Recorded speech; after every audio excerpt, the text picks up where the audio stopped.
Okay, we're going to end up with the 70s. First up is Jeff. He's 10 years old from Wichita, Kansas, 1971.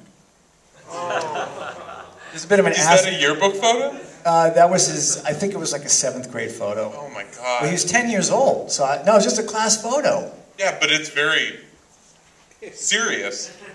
No, he's got a nice little smile. Yeah, I mean, he's brought it to school, though, you know? Yeah. I ended with what his last statement was, which is, I came out at the 1983 San Francisco Gay Pride Parade, and I will never forget What a Feeling by Irene Cara, blaring loudly from a parade float full of shirtless men in the middle of Market Street in San Francisco.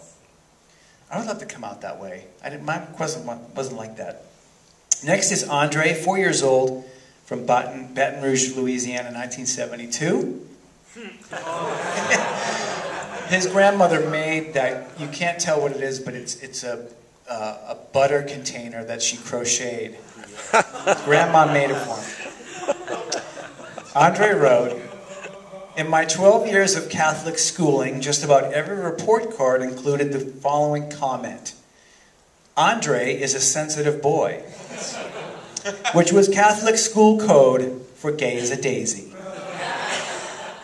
Next is Ray, she's 5, from Barstow, California, 1974. Cutie. Seeing this picture of myself decked out in a dress now makes me realize just how comfortable I always was in girls' clothing. It was a nice feeling to be dressed up, but I would have been happier in a little suit and tie. Next up we have Michael, he's 4, Fargo, North Dakota, 1971. This is me with my Dapper Dan and Drowsy doll, who I renamed Judy in honor of, well, can you guess which Judy? When I pulled her string, she would demand in the bitchiest diva voice I'd ever heard, I want a drink of water. Next is Greg, age 5, from Paducah, Kentucky, 1973.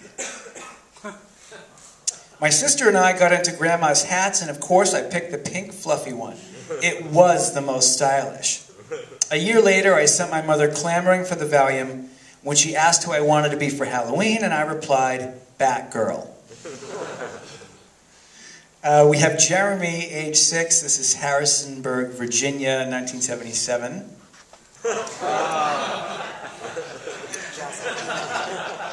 Most of you are probably seeing my photo and uttering a collective, well, duh. But as a child, I didn't know I was gay. I just knew that in some way I was special. Very, very special. Next up we have Wayne, age 10, Walton Beach, Florida, 1972. Here I am in the finest fashion of the era, and my mother made that fine shirt for me. It's funny to see it now as I grew up to be someone who is punk rock and who ended up wearing such a drab palette of black, gray, and denim. We called him Tony Monero on the site. Next up is Dita. She's age 2, from Buena Park, California, 1979. You have to look closely at Dita. She's in the middle, obviously. This photo is from Knott's Berry Farm in a series where I'm sitting with different statues. In all the other pics, I am not smiling. But as soon as I was sitting with the ladies, say cheese. Oh, and notice my hand on the lady's arm on the right. That was early onset lesbian moves. 2 years old. Next is, this is good. Next is Carter. He's 15, from Greensboro, North Carolina, 1975. Talk about elaborate clues. I wonder what my parents were thinking, or refusing to think, as my Barbra Streisand obsession took over my mid-teens, along with a whole bedroom wall. God. And to think they were actually shocked when I came out 3 years later. And next is Paul. He's 4, from Davenport, Iowa, 1979. Cutie. In my family, the firstborn male has turned out to be gay for every generation. I am just one of many in our family, and that is some living proof that being gay is hereditary. And so is my grandma's nightie. Next up is John, from Lake Tahoe. He's 12 years old, 77. Here I am modeling my mother's sunglasses. Look at the body language. Crossed legs, flipped wrist, dangling hand. How could my parents not have known? Well, of course, they knew.